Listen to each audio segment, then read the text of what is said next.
There is a view that is popular with modern religion when it comes to archaic teachings, that being the latter-day teachings superside. I first came across dispensationalism when researching what exactly went wrong with Christianity, only to realize that Zen, along with the many Buddhist sects, has the exact same problem.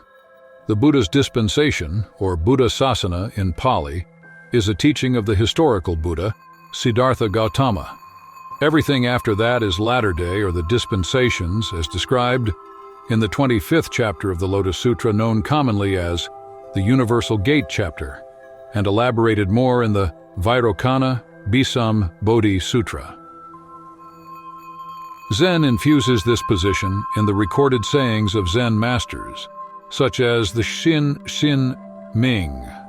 Further, the many Zen sutras, such as the Diamond Sutra, Lankavatara Sutra, and Vimalakirti Sutra, all include the aspect of the myriad of teachings of the Buddhas depending on the disciple's disposition, temperament, region, culture, and environmental conditions.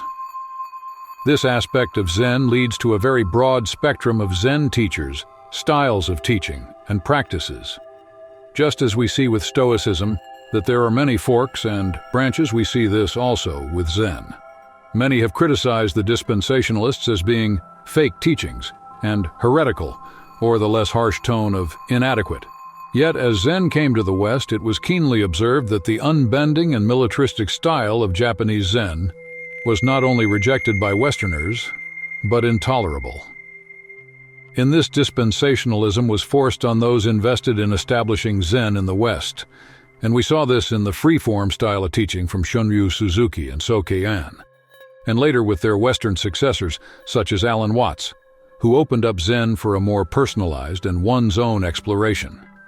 The same also happened with Tibetan Dzogchen, Zen, with Chogyam Trungpa, author of Crazy Wisdom, who disrobed after coming to the West and started teaching his own free-form teachings and encouraging others to also liberate themselves from the prior dogmas, shackles, and obstetrical of prior religions and spiritual teachings. Today's modern Zen is filled with dispensationalism, in that Western Zen centers look like and operate nothing like a Japanese Zen temple, and Western Zen centers, even in the same lineages, can be unrecognizable even to each other. Each Zen teacher brings in their own views and observations as to what works and what doesn't when it comes to getting through to the Zen disciple. So, how then does this all work?